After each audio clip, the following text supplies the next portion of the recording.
Buenas tardes, gracias por seguir conectados desde sus casas y los aquí presentes. Recuerden seguirnos y vernos a través de Facebook Live y nuestro canal oficial Sur TV.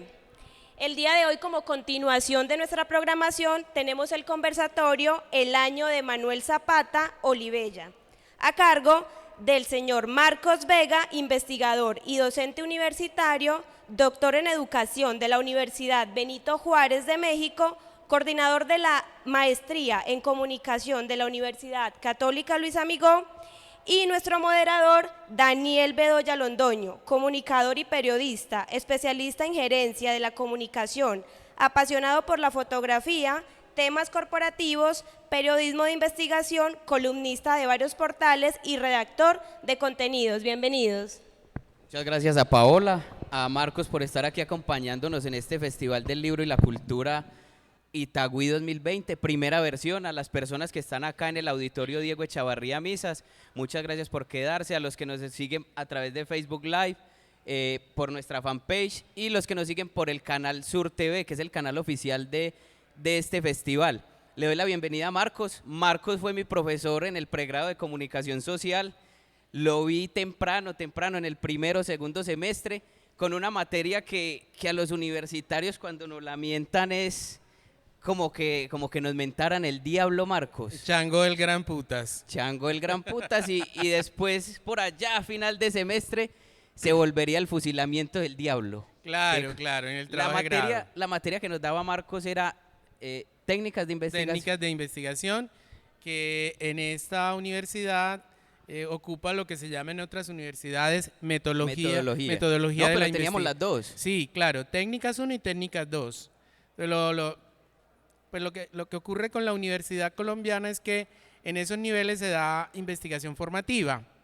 Entonces, el primer curso, que se llama Metodología de la Investigación, es un curso introductorio.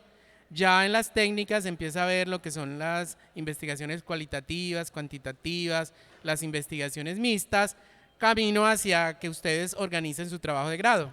Y bueno, para mí es gratificante y es un motivo de orgullo que quien me haya dado clase, quien fuera mi maestro, esté aquí al lado mío, que estos espacios nos vuelvan a unir, a juntar, y hay que seguirle apostando a esto, Marcos. Yo ayer lo hablaba con Gilmer Mesa, el autor de La Cuadra, Sí. y estos espacios culturales, educativos, hay que impulsarlos más con el fin de erradicar violencia, con el fin de erradicar criminalidad, con el fin de abrirle posibilidades a los jóvenes, y que esto se vuelva ya, que cambiemos el paisaje de lo ilegal con el arte, la cultura, la literatura, la academia.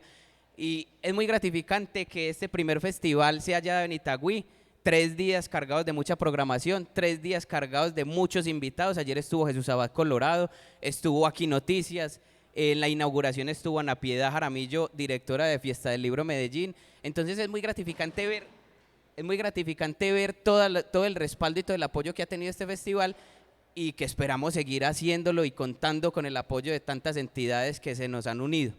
El día de hoy y en esta tarde lluviosa, ya escampó menos mal, Sí. de domingo, nos une a Marcos y a mí aquí conversar un rato sobre Manuel Zapata Olivella, un autor, un escritor colombiano, cordobés, de Lorica, Córdoba. Marcos también es cordobés, Sí, del yo municipio soy de Sagún. Orgullosamente del municipio de Sagún, Córdoba. Entonces vamos a hablar un poco del autor, del escritor y de lo que ha sido su obra, su vida, porque este es el año que se le rinde homenaje a él a través del Ministerio de Cultura en todas las fiestas, ferias y festivales del libro a lo largo y ancho del país. Entonces, Marcos, primeramente contémosle a la gente quién era Manuel Zapata Olivella. Manuel Zapata Olivella nació en Lorica, Córdoba, Colombia, el 17 de marzo de 1920 y murió en Bogotá el 19 de noviembre de 2004. Fue médico, antropólogo y escritor colombiano. Es considerado uno de los más importantes representantes de la cultura afrocolombiana por su trabajo, por divulgarla, registrarla y perseverarla en forma de literatura, investigaciones sociales, artículos de prensa, eventos académicos y programas de televisión y radio. Publicó 8 novelas, 3 relatos de viajes, una autobiografía y cientos de ensayos, artículos, crónicas y reseñas en periódicos, revistas y publicaciones académicas. Yo creo que la obra más insigne y más reconocida de este autor es Chango el Gran Putas. Pues estamos aquí al aire en cámaras, pero así es el nombre de la obra. Y el otro cuento pequeño es el que hacíamos alusión ahorita cuando hablamos de metodología de la investigación, que fue el fusilamiento del diablo.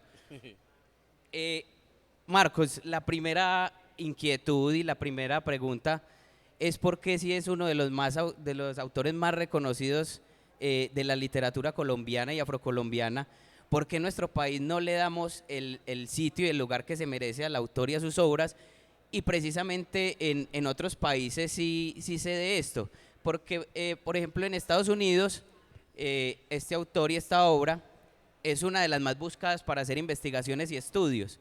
Por ejemplo, también cuando el autor estuvo en China, los chinos, obviamente, pues valga la redundancia, quedaron fascinados con el autor, tanto así que Chango fue traducido al chino.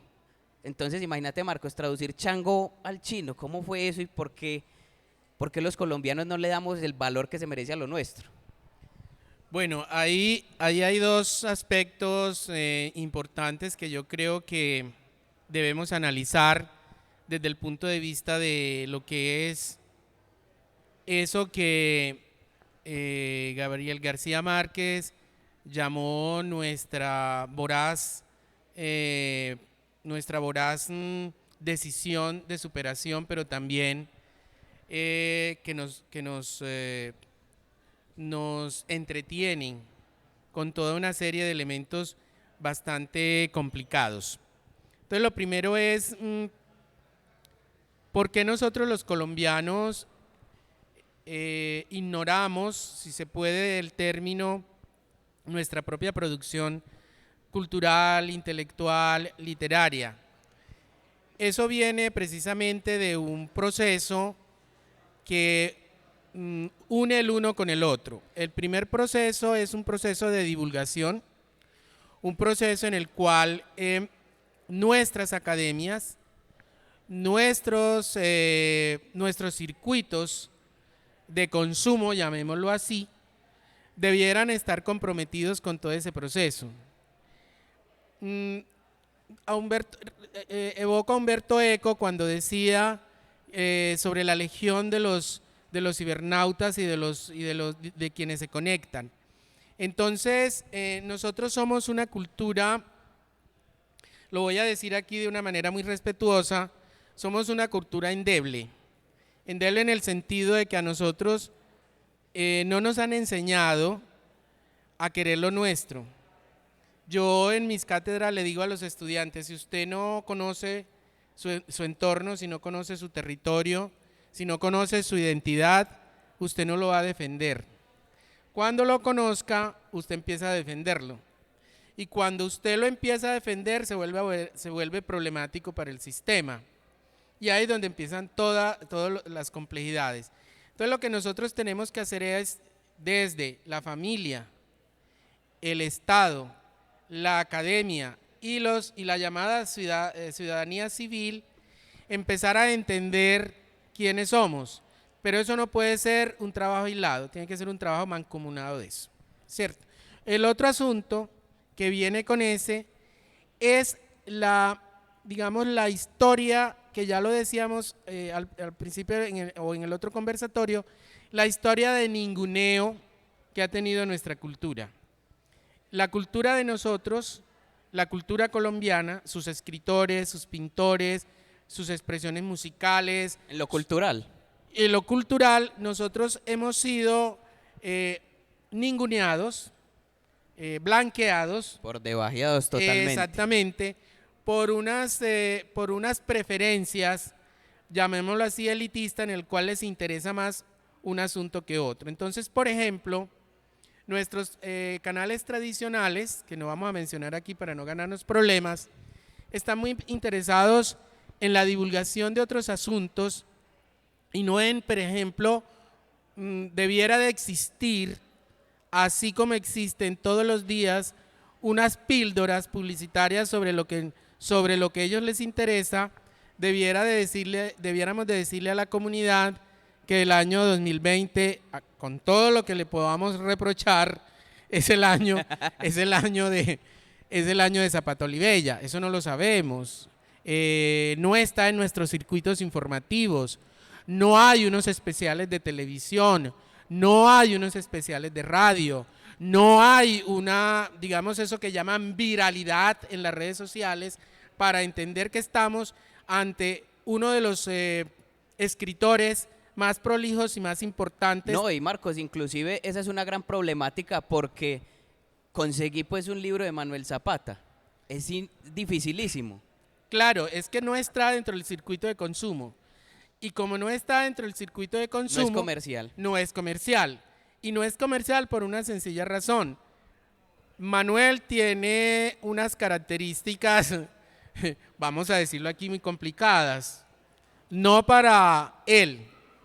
Para el lector. No, no tanto para el lector. Para la sociedad que nos han enseñado. Y es que la primera condición de él es que es negro. Y esa es una condición bastante grave en nuestro país. Ser indio y ser negro en nuestro país es una condición. Es estar un escalón más abajo. Es una condición bastante compleja. Y lo segundo es que le apuntó a la cultura y le apuntó a esa historia que no queremos revelar. Esa historia Que no se, y no conviene que se sepan algunos exactamente. sectores. No sé si recuerdas un video que hay sobre una poetisa nigeriana, si mal no estoy, que lo pueden bajar de internet, que se llama El peligro de la doble historia. Ahí en ese video, y tiene que ver con lo que estamos hablando, se habla o se dice o se cuenta cómo nuestra historia ha sido contada desde otra orilla, desde la oficialidad, desde los libros oficiales, desde una mirada del otro que es externo. Pero resulta que Manuel Zapata Olivella decide hacer la historia desde la mirada de la diversidad y la mirada de lo afrocolombiano o de lo negro, que a nosotros nos da mucho miedo esa palabra, y ahí es donde precisamente empieza toda una serie de, permítanme, reitero el término, ocultamiento, para que nosotros no sepamos realmente qué pasó con la llegada, con la partida, con digamos la hibridación cultural cuando los negros llegan desde los puertos africanos y llegan a los puertos como Cartagena, que es, digamos, uno de los escenarios muy importantes para la historia de Manuel Zapata. ¿Qué ha pasado con esa historia? La historia de los negros las han contado desde los mestizos, desde esa mirada que no es la mirada de un negro como la es la de Manuel Zapata. No cuenta la historia un protagonista o alguien que la haya vivido, la cuenta la otra orilla. Claro, ese es el problema. Entonces, cuando nosotros contamos la historia desde una versión diferente, esa historia cobra matices obviamente diferentes. Cobra enfoques diferentes. Hay datos que se ocultan y otros que se dicen de manera interesada, sesgada. Entonces lo que hace Manuel en sus novelas, en sus ensayos, en sus libros, es contar la historia de la africanidad en Colombia desde lo antropológico, desde lo sociológico, desde lo filosófico, lo académico y sobre todo lo experiencial. Desde un asunto que es desde donde yo me he acercado a la obra de Manuel, porque yo respeto mucho quienes sean expertos en Manuel. Yo simplemente soy un aficionado y un apasionado de la obra de él desde el aspecto de la cultura popular. Es decir, él en el prólogo de Chango el Gran Putas dice que la historia del aporte de la africanidad en Colombia no puede ser unas anécdotas marginales más allá de lo que digamos, la hibridación de lo afro le ha dado a la cultura y al aporte nuestro. Incluso, Marcos, ahorita decíamos que acá ser negro y ser indígena es estar un escalón más abajo. Y lo podemos notar en la obra de él, El fusilamiento del diablo, que incluso el protagonista se llama como el autor, Manuel. y trata de ser maestro, de hacer escuela, trata de ser médico y también lo bajan, lo denigran. Y ahí es donde dice e invoca pues como a los dioses de él y también incluidos a los de Changó que también están por ahí. Entonces, si yo no puedo hacer nada, si yo no le sirvo, acabemos con este pueblo. Y lo prendió. Claro, Prendió la ciudad de Quibdó. claro, y mira que todas esas historias están contadas, por ejemplo, de una manera muy, digamos, bella por el cine, por el mundo occidental, pero porque hacen parte de ese circuito, digamos, comercial, ¿cierto? Entonces, en ese sentido, fácilmente una productora cinematográfica puede llevar la obra de Manuel Mejía, perdón, de Manuel Zapata Olivella a la gesta. Porque Manuel Zapata, por ejemplo, cuenta en Changó, cuenta lo que Occidente siempre ha contado, y es las historias de los viajes, es las historias de las travesías, Las es diásporas. es las historias de los obstáculos que esos personajes tienen en esa vida, en esa travesía. Y Changó es eso, es la travesía de las culturas de los personajes negros hasta nuestro continente y cómo en nuestro continente eso se ha desarrollado. Changó es el dios castigador, pero también es el dios que digamos, entiende el desplazamiento. Y él lo decía, Manuel, Sí, odiado por sus súbditos y amado por sus glorias. claro, y ahí en esa medida es el dios del trueno, de la luz, De el la dios guerra. de la guerra. Y esas historias sí son muy importantes, por ejemplo, para el mundo occidental en los mitos que transmite un Homero y que nosotros lo hemos multiplicado de miles de maneras en la academia, en nuestras clases. Pero, por ejemplo, una historia como la de Changó, que debiera ser una obra obligada en toda la academia, no aparece registrada en ninguno de los, digamos, de las posibilidades autónomas en la libertad de cátedra que tenemos los académicos para que sea una narrativa leída, comentada, No, que y- sí lo decías tú que lo hacen en otros países. E incluso Marcos, en la gente de a pie, en las personas de a pie, pregunta uno qué es Changó y más fácil responden que la canción. Claro, es que eso es, Lo comercial, lo popular, eso es el producto, desbanca. eso es producto precisamente de lo que hablábamos ahorita, de del circuito del consumo. Es decir, eso que a nosotros nos entregan de manera fácil y que nosotros lo reducimos a esa superficialidad de lo que el filósofo Bauman llamaba la sociedad líquida, ¿cierto?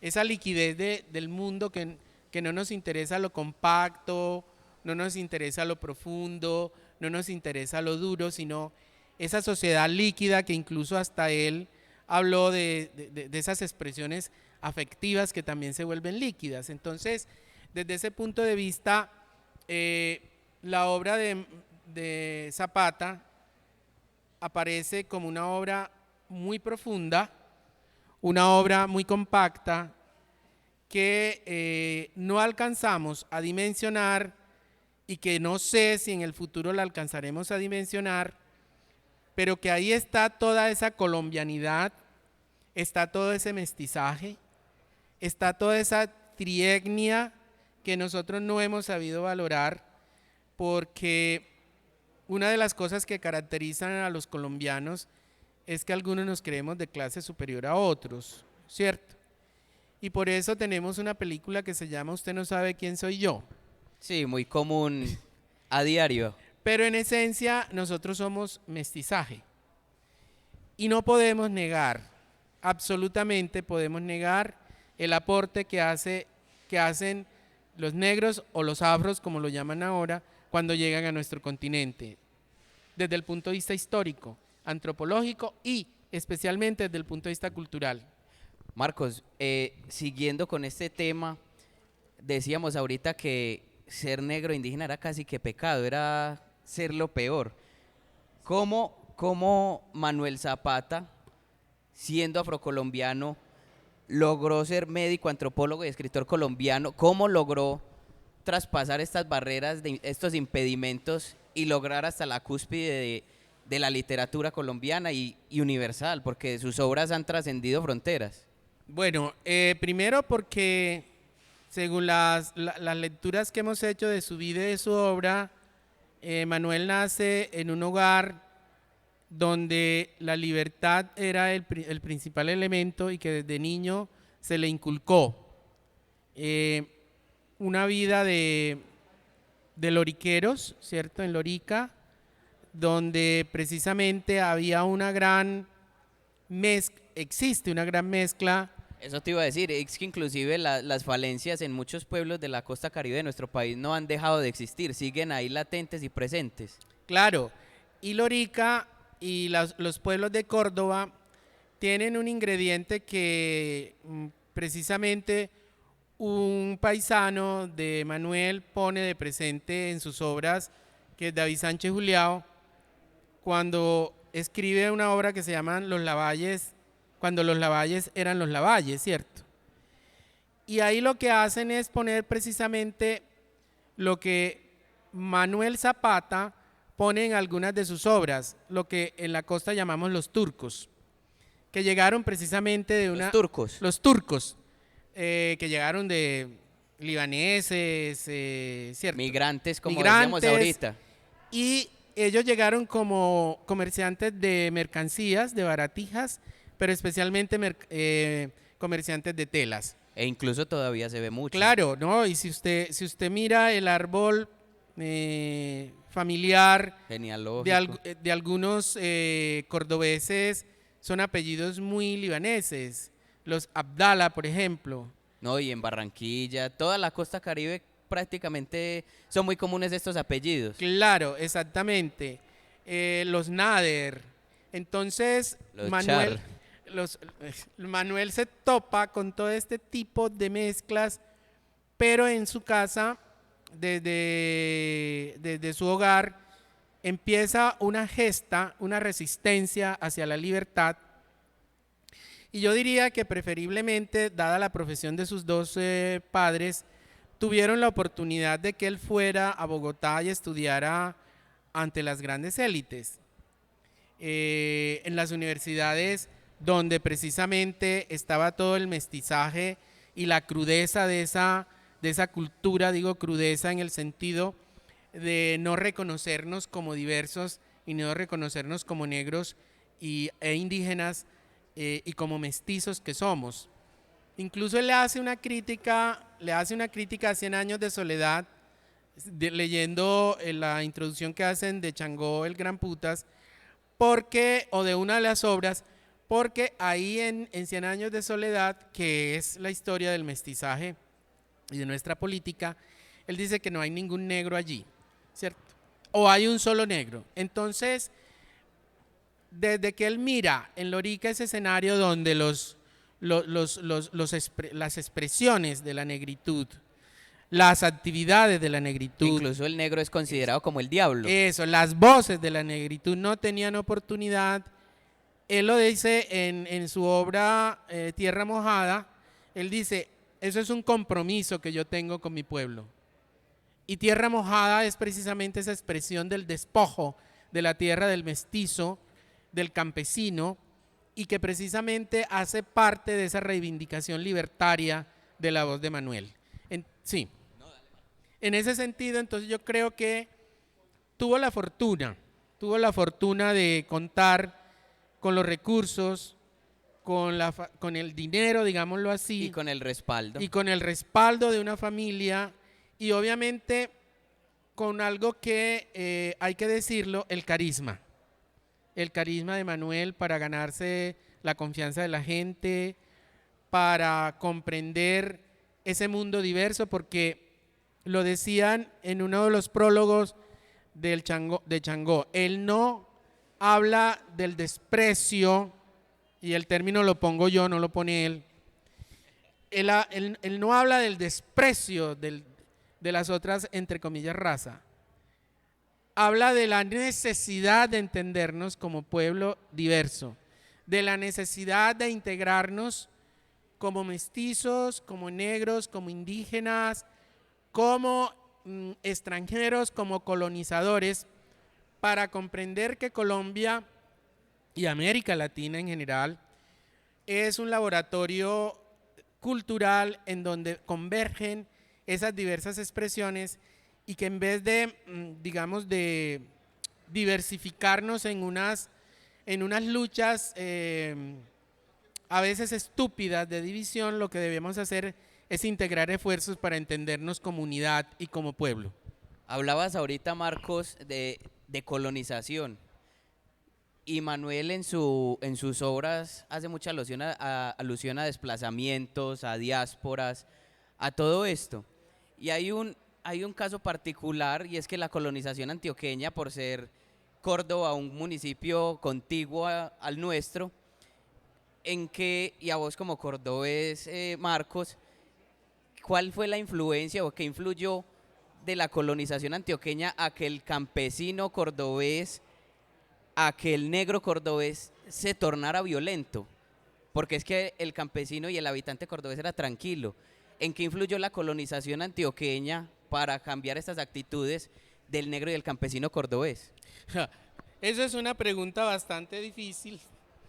No, pero vos como cordobés. Pero vamos a tratar de responderla desde... Y lo podemos traer aquí ahorita también a la desde actualidad. no desde la especulación, sino desde las realidades socioeconómicas y culturales que se tejen entre los departamentos de Antioquia, Córdoba y nuestros grandes y amigos vecinos, los chocuanos. Mira, precisamente una de las grandes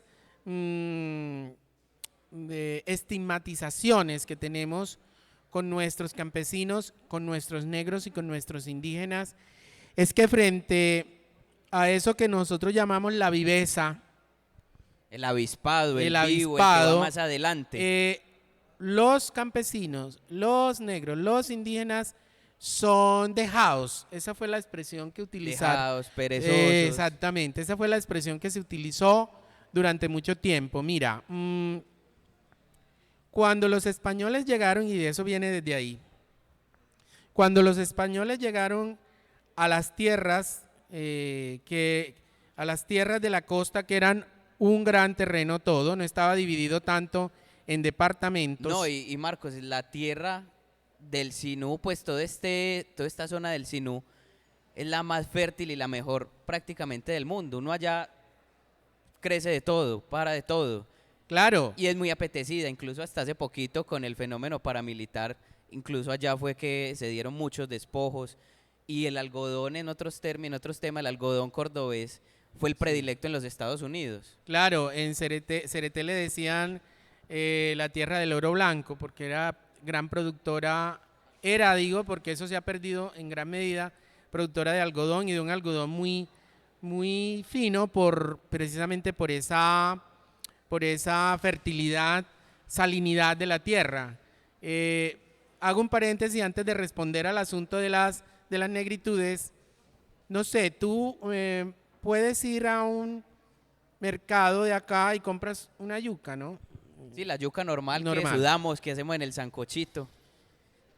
Pero tú vas a cualquier pueblo de la costa y encuentras una yuca y esa yuca no sé por qué tiene un sabor diferente. Es por esa salinidad y esa fertilidad de la tierra. Entonces, por ejemplo, cuando los españoles llegan y traen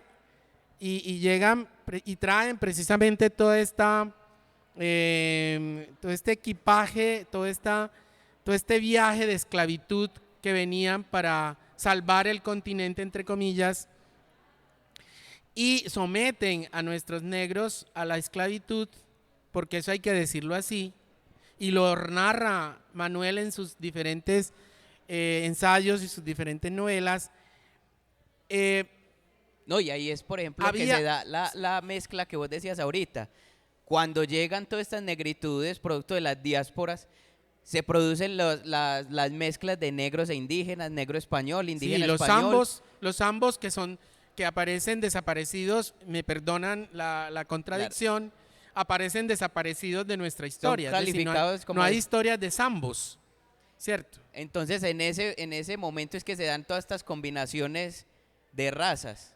Claro, y frente al peso demoledor de la obligación del trabajo a que eran sometidos los negros, nuestros esclavos, y también eso se refleja después en nuestros campesinos mestizos, ellos no tenían otra cosa que el canto, el mito, la cultura, la diversidad Para narrar sus historias. y el baile. Entonces cuando ellos no estaban vigilados por sus patrones, y a eso obedece precisamente una de las grandes obras de Manuel, toda esa tradición oral que nosotros no hemos sabido rescatar y que él la rescata, por eso es tan valiosa la obra de Manuel. Ellos deciden bailar y cantar a la manera como lo hacían sus ancestros. Y eso es lo que después se conoce con el nombre de fandangos, o candomblé, o candomblé, o candombé, como está puesto en los libros de Manuel, ¿cierto? No, y que incluso esta tradición y esta cultura que es tan bonita y que es tan nuestra no se ha perdido. E incluso, por ejemplo, en Timbiquí, que es el Pacífico colombiano, cuando alguien se muere, lo despiden es con cantoras.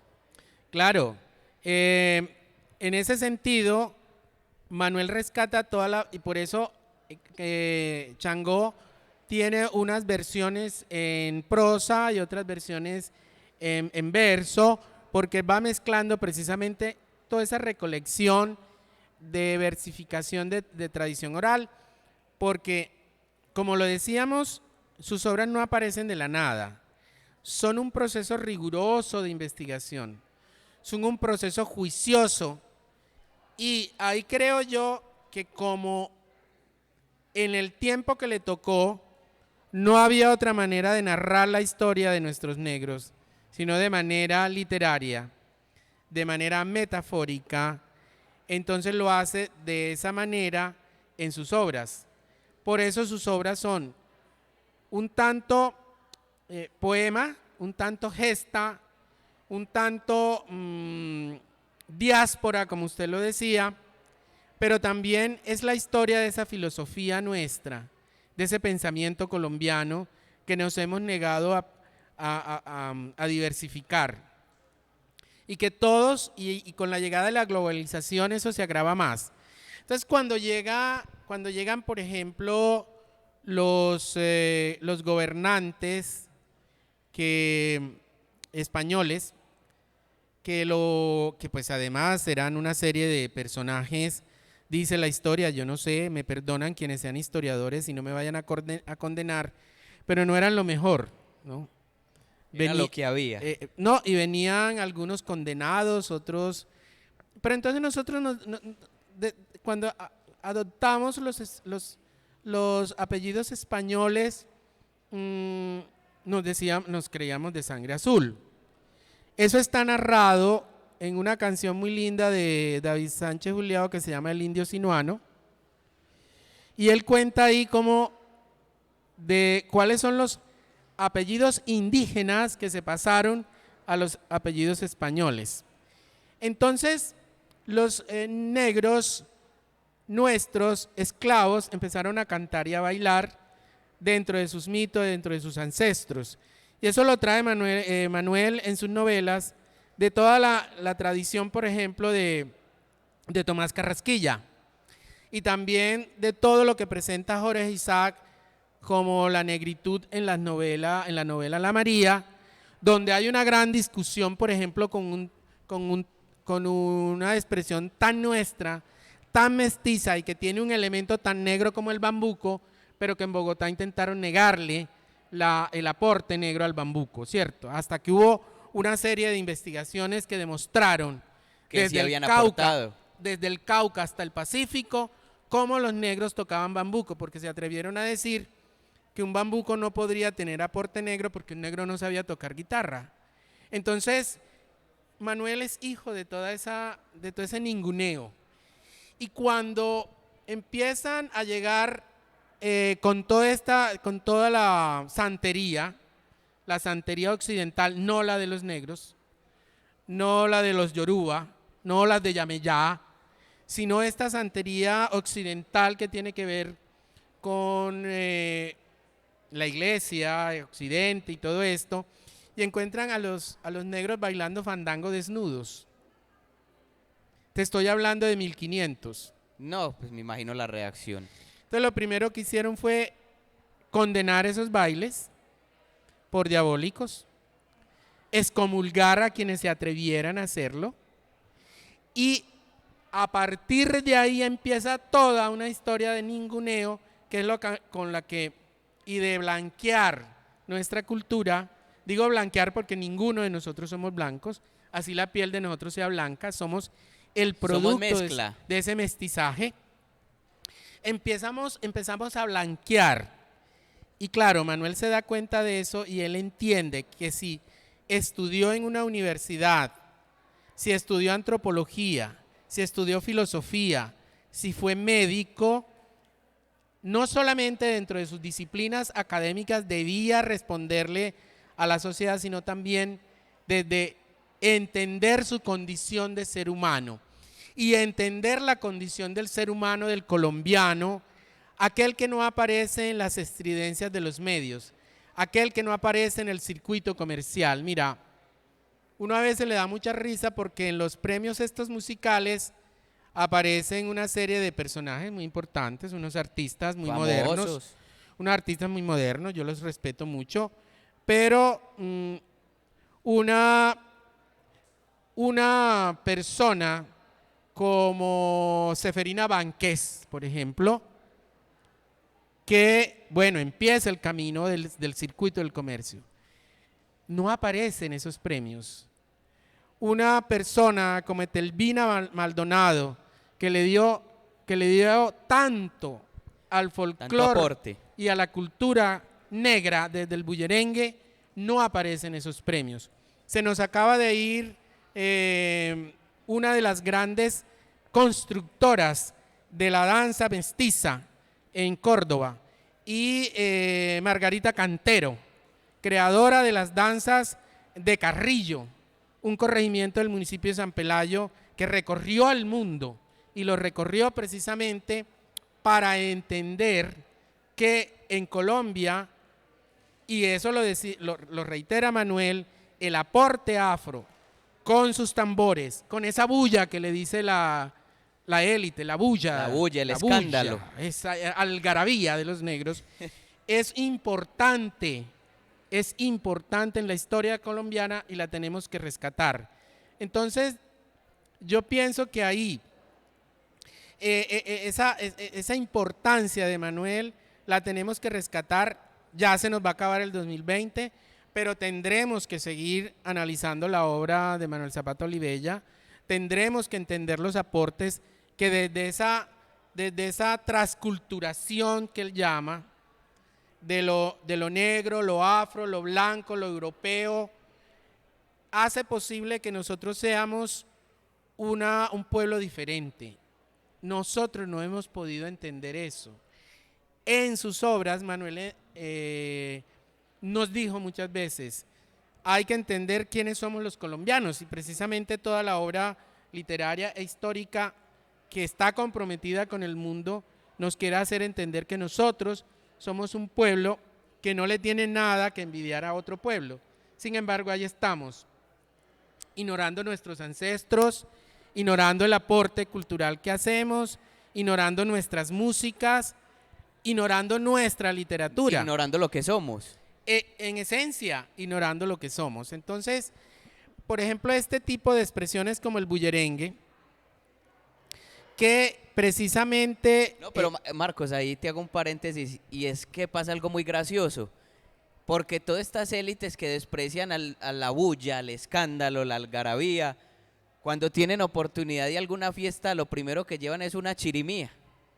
Es contradictorio y a la vez gracioso, pero también no deja de ser pues como que enlazar esos dos términos, que entonces si me causa fastidio, la bulla, la algarabía. Cuando tengo oportunidad, ¿para qué los traigo? Mira, hay un problema allí con la bulla y las chirimías, y es que nosotros pensamos que si por aquí en la puerta de este bello escenario entrara un conjunto de gaita, nosotros diríamos, esa es chirimía. No. Eso es lo que nosotros llamamos chirimía cuando suena un clarinete, cuando suena unos tambores. La comúnmente llamada papayera. Exactamente, que además es un término que en San Pelayo, en la parte alta y baja Córdoba. de Sinú y San Jorge, no les gusta que le llamen papayeras porque no son bandas papayeras, sino que alguien en la televisión por extensión dijo, en vez de decir pelayeras, dijeron papayeras, y ahí se quedó el término, y ahí se quedó el término, ¿cierto? Pero mira, sucede con la historia del vallenato, por ejemplo. Con los juglares. Con los juglares. El vallenato tiene una historia que aparece contada, por ejemplo, como un tipo como Daniel Samper Pisano, cuando hicieron un especial sobre 100 años del vallenato, y ahí él cuenta las historias de las colitas. ¿Qué eran las colitas? En los clubes exclusivos de Valledupar no se permitía bailar música de negros, música vallenata. Estaba proscrito el acordeón, la caja y la guacharaca. Era para la calle, no, para las parrandas comúnmente conocidas. Ni siquiera para eso. No. Era para la gleba, era para los campesinos que por las tardes terminaban su proceso. Entonces, ¿qué pasó?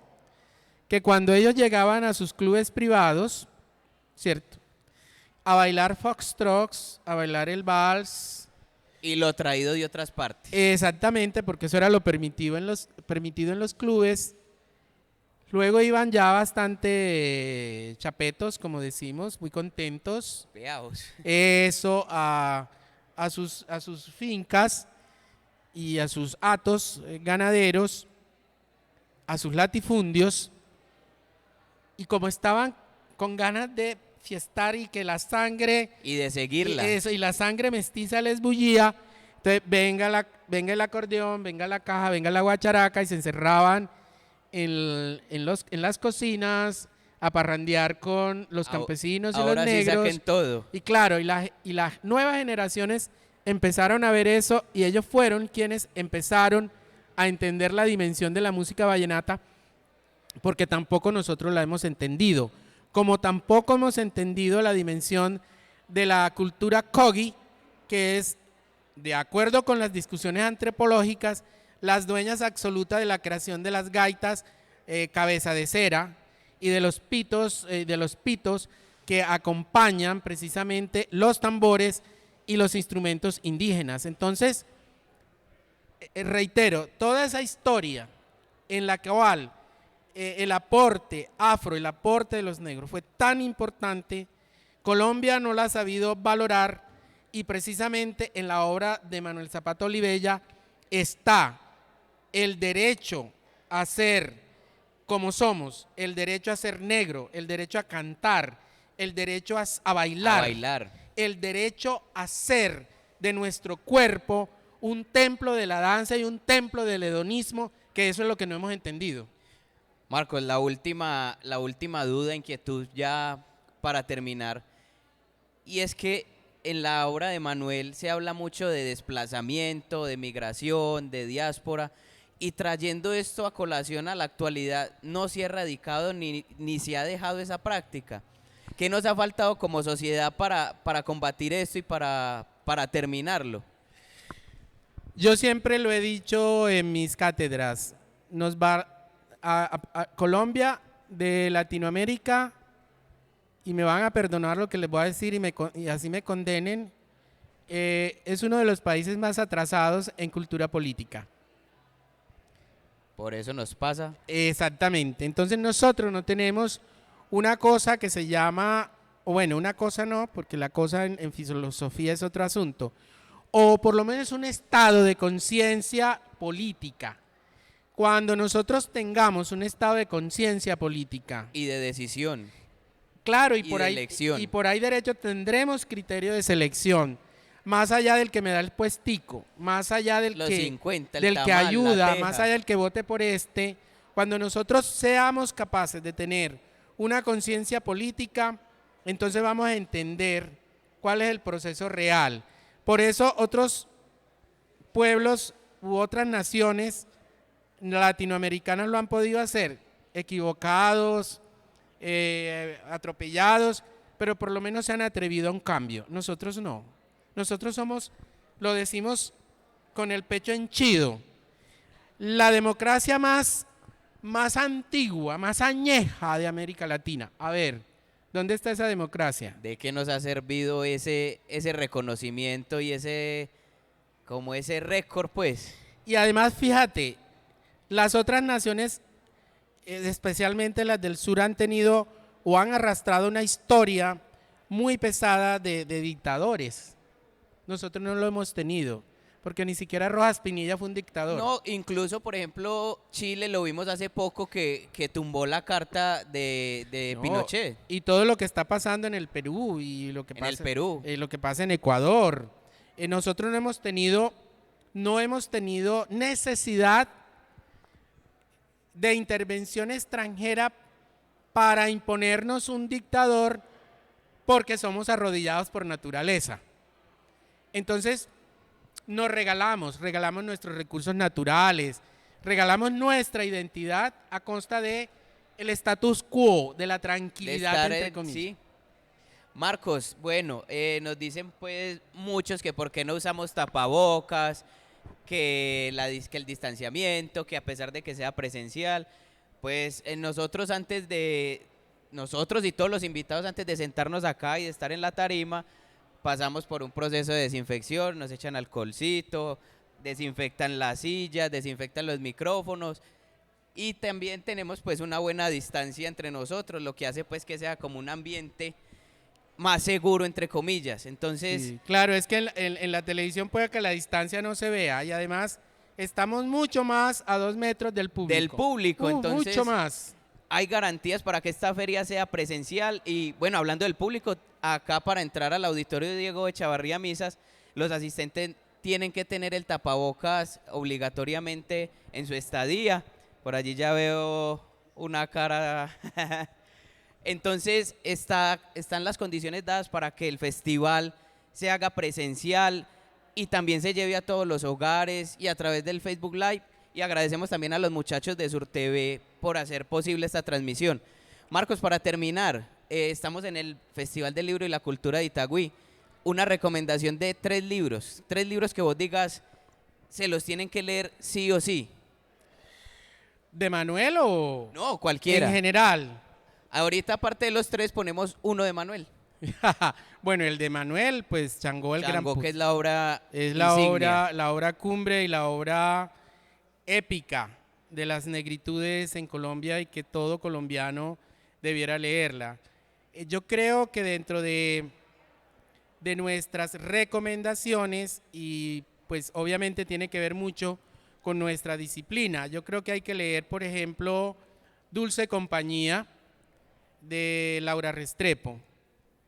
¿Por qué Dulce Compañía? Porque leyendo la obra de Manuel, por ejemplo, En Chimán nace un santo, si usted lee Dulce Compañía, ahí vamos a encontrar una conexión muy importante sobre el asunto de nuestras creencias, nuestras religiones, nuestras virtudes, nuestros defectos, ¿cierto?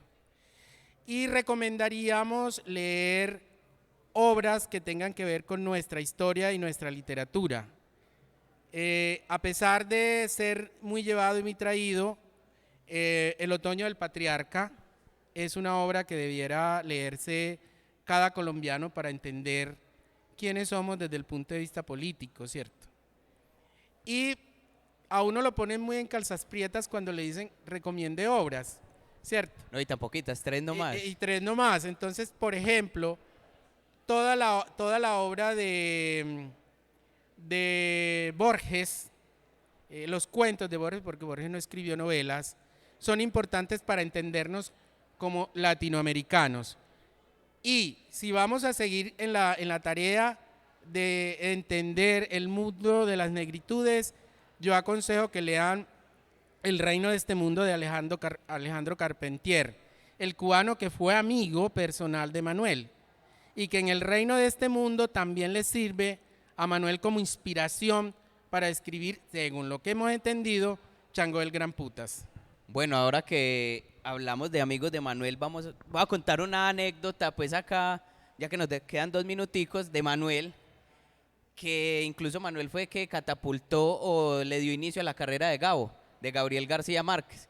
Fue el que lo llevó al diario El Universal, y ahorita hablamos de la familia de Manuel Zapata. La hermana de Manuel Zapata, Delia Zapata, era la directora del Ballet Folclórico Colombiano. Sí. Y una vez le dijo Gabo a Manuel, decirle a tu hermana que yo hago lo que sea, yo toco lo que sea, pero yo quiero estar ahí en el ballet. Y efectivamente, pues la hermana de Manuel le hacía pues mucho caso a él y se lo llevaron, que él toca, que era el tamborilero, y se lo llevaron para Rusia. Pues una vez llegaron a Rusia, no volvieron a ver a Gabo. El ballet folclórico nunca lo volvió a ver. ¿Y dónde estaba Gabo? Pues producto de esa escapada y de esa mentirilla, hizo unos grandes reportajes por allá. Entonces ya quién iba a decir nada. Ya después se supo, pues se conoció quién iba a ser Gabo, todo lo que logró. Y obviamente pues queda como de anécdota. Al principio me imagino que daría rabia porque se me voló este muchacho recomendado y se voló. Pero bueno, una preguntita chiquita, Marcos. Somos un país muy sumido en la violencia, conflictivo. Hemos atravesado varios conflictos. ¿Consideras necesario leer sobre estas historias, sobre conflicto urbano, rural? Claro, no solamente desde esos conflictos. Ustedes tuvieron a Jesús Abad Colorado Anoche. Acá, que es un fotógrafo testimonial de los conflictos que nos dan en Colombia. Yo recomendaría, por ejemplo, todas las obras de Patricia Nieto sobre la memoria. Periodista. Claro, Los Escogidos es una obra sobre nuestra gran violencia. Por ejemplo, los textos de Leila Guerriero, la argentina, que cuenta todo el proceso de desaparición en el continente argentino, que es muy doloroso. Todo el país argentino. Sí, entonces yo diría, y se los decimos a nuestros estudiantes, que si ellos no leen la historia de nosotros, no van a entender qué ha sido lo que ha pasado, porque lo que presentan los medios son fragmentos de una realidad que lo ven desde una actualidad, pero no lo ven desde esa contextualización histórica de por qué tenemos guerrilla, por qué somos violentos y por qué tenemos una historia de sangre que nos arrastra. Y en medio de todo eso está la propiedad privada, en medio de todo eso está la tierra, y en medio de todo eso está la identidad de nuestra cultura. Bueno, hemos llegado al final. A Marcos, muchas gracias, maestro de vida de la academia. A todos los presentes, muchas gracias por acompañarnos la tarde de hoy nuestro último día de festival. A todos los que están en sus casas a través de Sur TV, los que nos siguieron a través del Facebook Live, también muchas gracias. No se despeguen, que la programación sigue ahorita con un recital. A las 6 vamos a tener al maestro Gustavo Álvarez Gardiazabal. Entonces no se muevan. Muchas gracias a Marcos, muchas gracias a la producción, a los asistentes, y nos vemos en una próxima. Disfruten del festival. Muchas gracias.